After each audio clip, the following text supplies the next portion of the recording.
Welcome to Gospel Truth with Andrew Wommack, a teaching ministry that focuses on God's unconditional love and grace, celebrating 20 years of discipling others through Charis Bible College worldwide.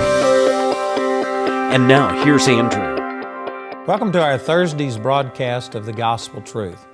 Today I am continuing to teach on financial stewardship. This is a series that I've got. I've got DVDs and CDs on this. Also, I have a book on this that I've written, and it's in English and in Spanish on financial stewardship. We also have DVDs that show the testimonies of people who've gotten hold of this truth about being a steward and how it's prospered them.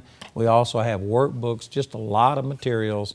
And this is my third week. I'm nearing the end of my third week of teaching on being a steward, a financial steward of what God has given us. This week I've been using Luke chapter 16. It's a parable of what I call the unjust steward. And this is about a man who was stealing money from his master. His master heard about it. He confronted him and said, "Get your books in orders. I'm going to examine it, and if what I've heard is true, you're going to be put out of the stewardship."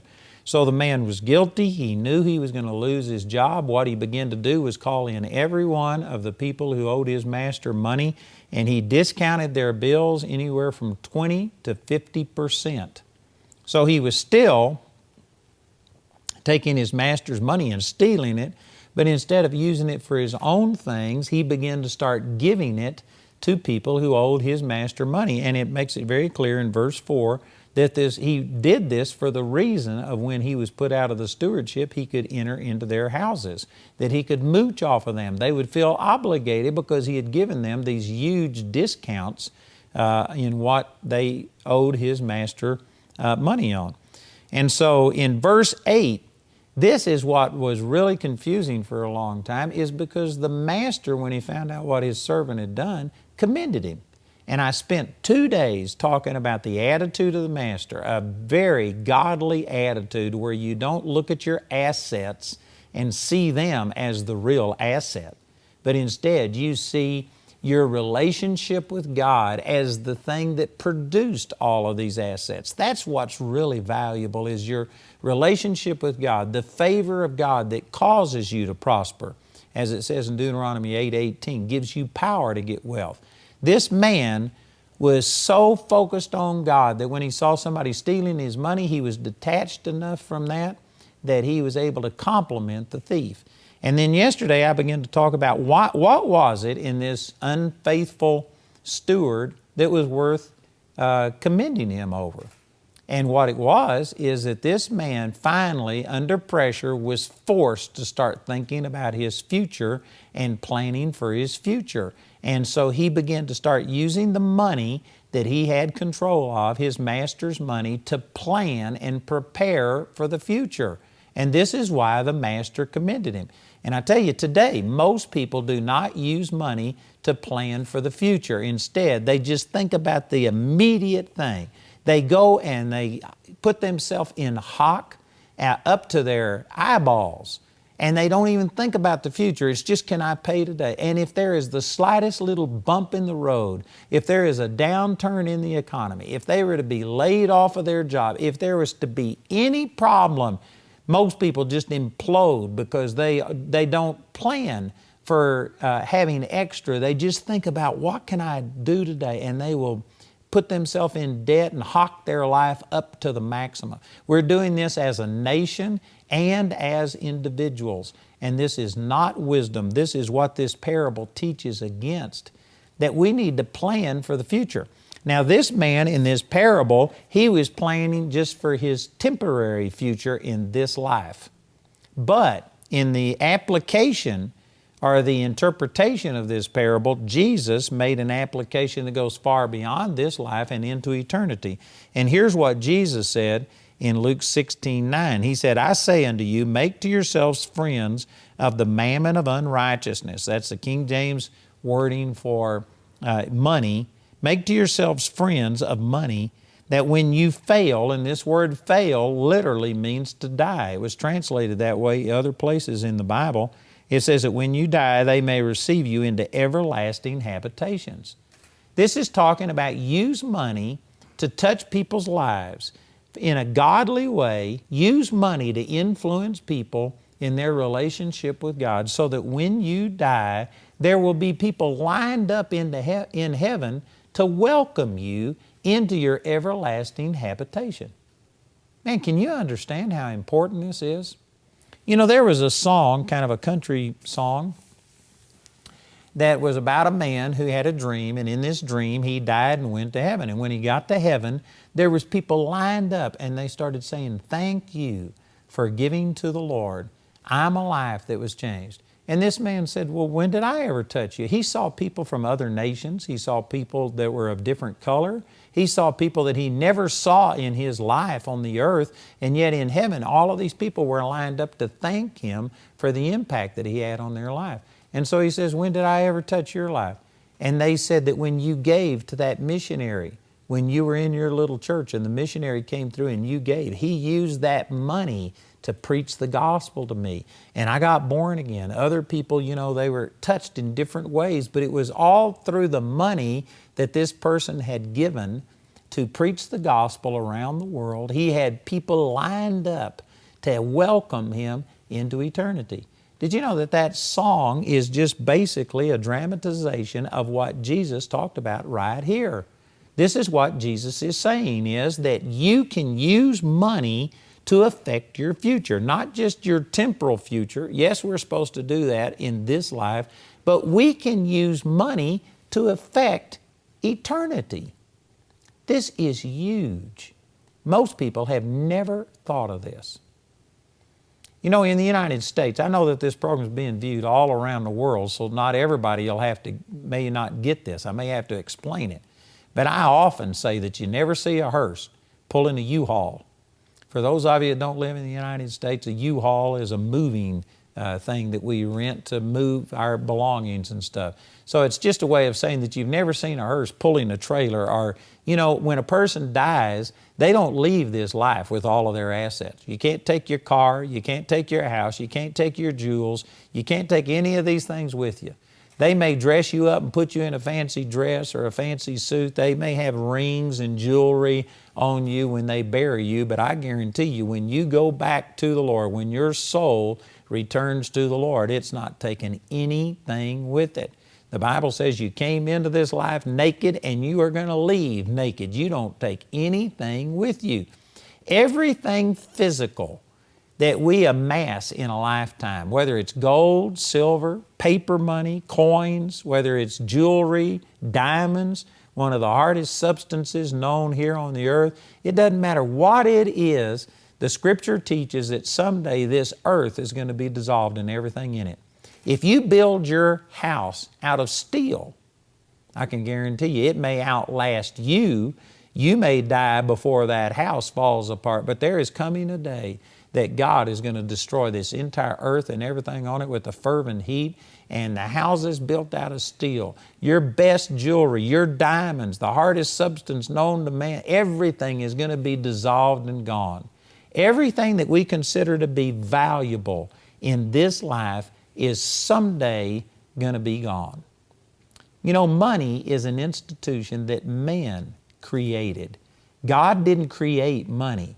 When He created Adam and Eve, He didn't put money in their pockets. They didn't have pockets. Amen. There was no money. Now, money is not evil. Jesus used money when He was told about, doesn't your master pay taxes? He told Peter to go catch the first fish and take the money out of his mouth and go pay his taxes. Jesus had a treasurer that followed Him around, and He had women that followed Him around, and they ministered unto Him of their substance, is what the Scripture says. So Jesus used money. Money is not evil, but it's not a real godly institution. If sin hadn't have entered into the world, there never would have been a need for money. So money is not a God system. And when we get to heaven, there's not going to be money in heaven. God paves His streets in heaven with gold. One of the most expensive things that we have here on this earth is nothing but pavement in heaven. There isn't going to be money. So the point that I'm making is money, jewelry, assets, anything that you consider to be valuable is temporary. It is going to be destroyed. It is only for this life, only as long as the world endures. But this world is going to be destroyed, and we are going to live for eternity without these things that we consider to be so valuable. So everything physical, tangible, money is going to pass away.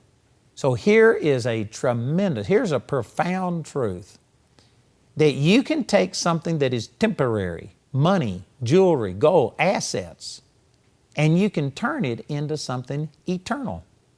How do you do that? Well, you can't take it with you, but you know what? You can send it ahead. When you take money and invest it in the gospel, in changing people's lives, preaching the truth to them and seeing lives changed, marriages healed, bodies healed, people set free from depression and discouragement and anger and bitterness and hatred and unforgiveness.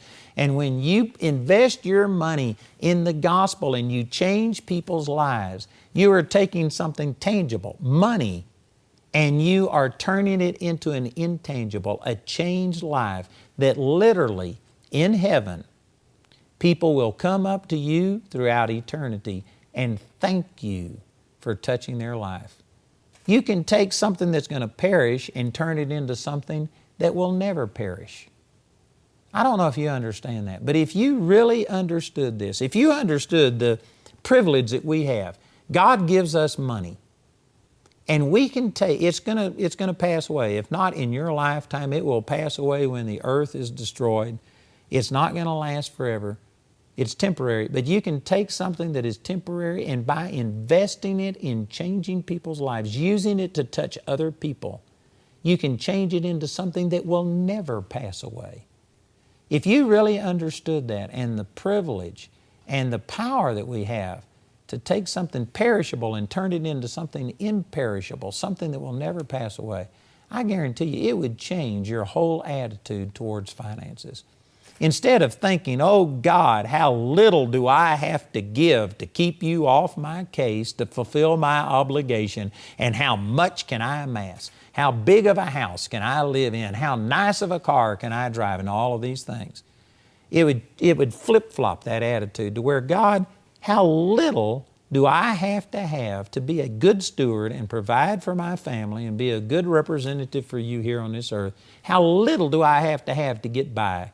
And how much can I possibly put into eternity, into changing people's lives that will help populate heaven and decrease the population in hell?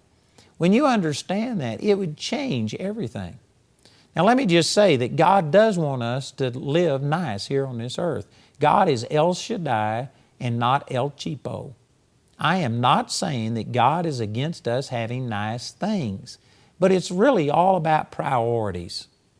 You know, I've got a friend that lives in over $1 million home, and he drives these really nice cars. He's got a fetish for cars. That's a weak spot. And I mean, he drives some expensive cars, and he's a pastor. And I've had people criticize him over that. But what they don't realize is that he gives a huge percentage of what he gets away. It's not really how much your house is worth, how much your car is worth. It's how much do you give away. See, God doesn't just look at what you have. He looks at what you've given. He evaluates things on percentages. And a person who has a lot of money flow through and lives in $1 million home, and yet he gives 80 or 90% of his income away, God looks at him as being more frugal than a person who may live in a $200,000-$300,000 home, but they just give a pittance to the Lord. They give a small amount. They just tip God. God looks at that person as being a better steward. God's not into just being cheap and all of this stuff. I'm not preaching that, but I am saying that your heart has to be you live to give. You don't give in order to live. It's not all about you getting things. You know, I'm not a perfect example, but I am reflecting what I'm saying here in my life. That my wife and I live in a home that we built for $60,000, and this has been 26 years ago. And at that time, that was all we could afford. We stretched ourselves as far as we possibly could. It's probably about a $120,000 house when we built it, but a builder had mercy on me and gave me that house at his cost. So I got it for about half of what it was worth. But I'm saying that most of you, or many of you watching this program, live in a nicer house than I live in. I drive a Ford Escape. And I'm not against people that drive these fancy cars and all of these really, really nice cars, but I've got a driveway that's about 20% grade. It's a gravel road. And if I had one of these real fancy cars, I've got a four-wheel drive car. And if I didn't have one, I couldn't even get up my hill in the summer, much less in the winter. I have to have these kind of cars to be able to get up there. And what I'm saying is I'm prosperous. I could go out and drive anything I want to. I could live in $1 million home if I wanted to. But how many bedrooms do you have to sleep at night? I mean, how many beds can you sleep in one night? How big does your bathroom have to be for you to be able to take care of business? I've literally been into people's bathrooms that are bigger than other people's homes.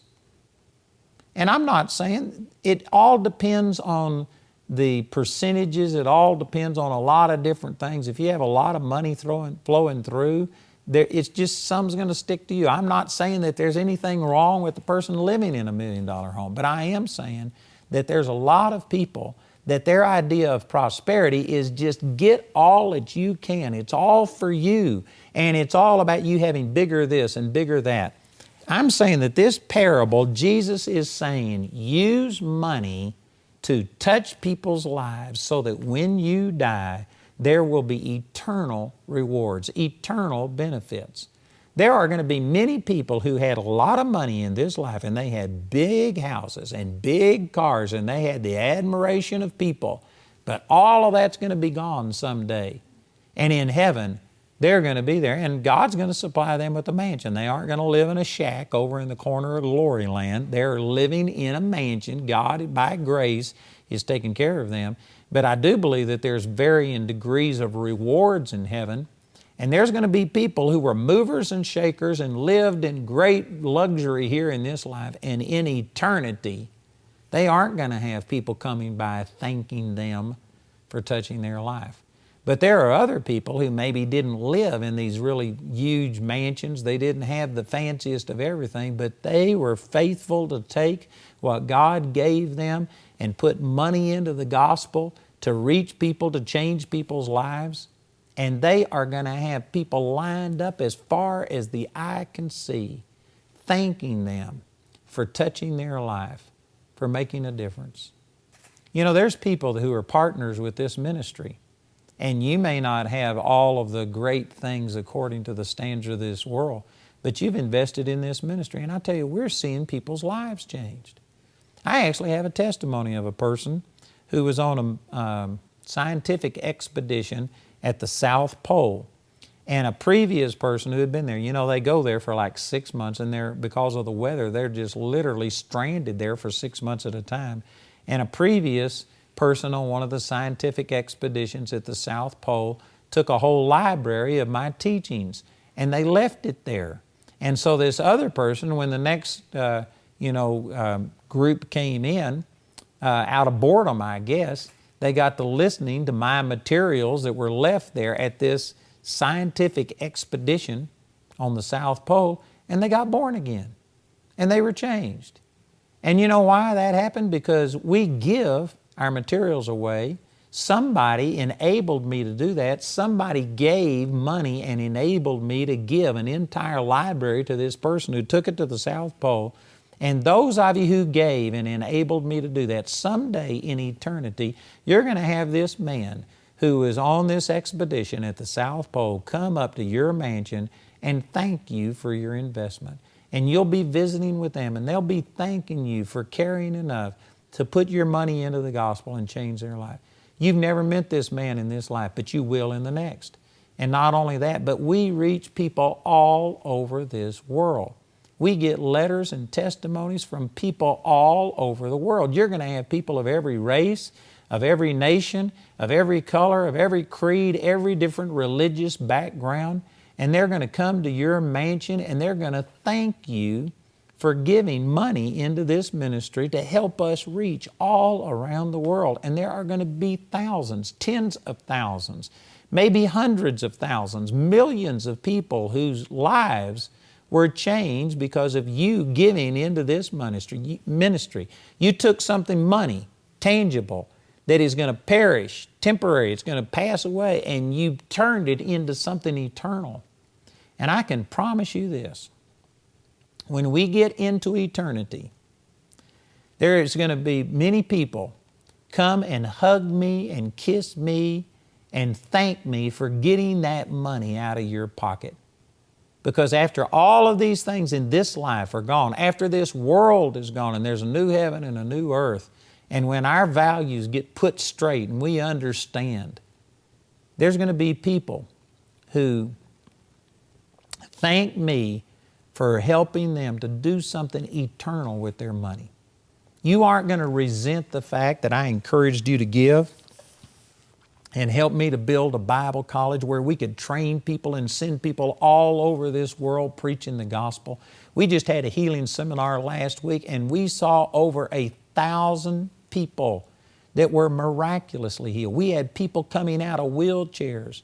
Their life has been forever changed. I read one of the email testimonies, and a woman said that there was no way that anybody could attend that and not be changed forever.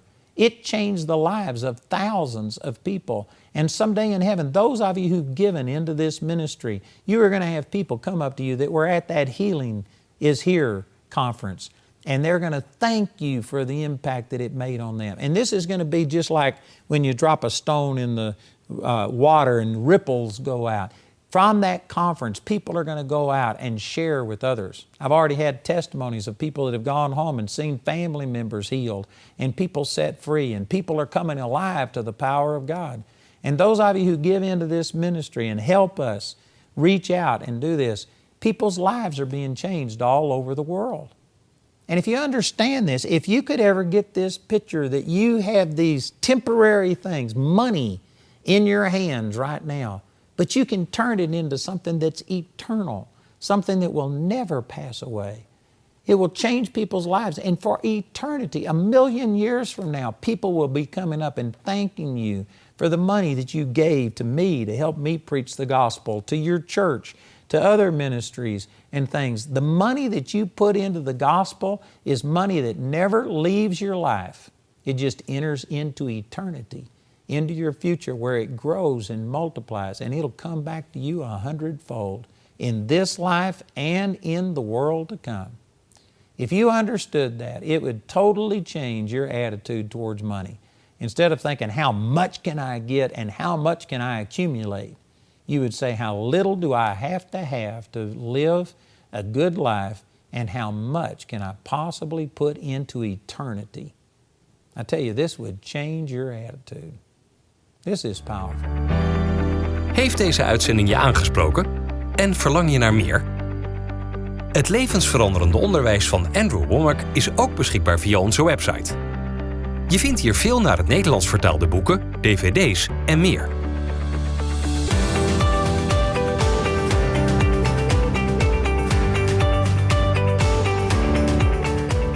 Er zijn ook veel Nederlands ondertitelde video's beschikbaar op ons YouTube-kanaal. Kijk op andrewwommack.nl.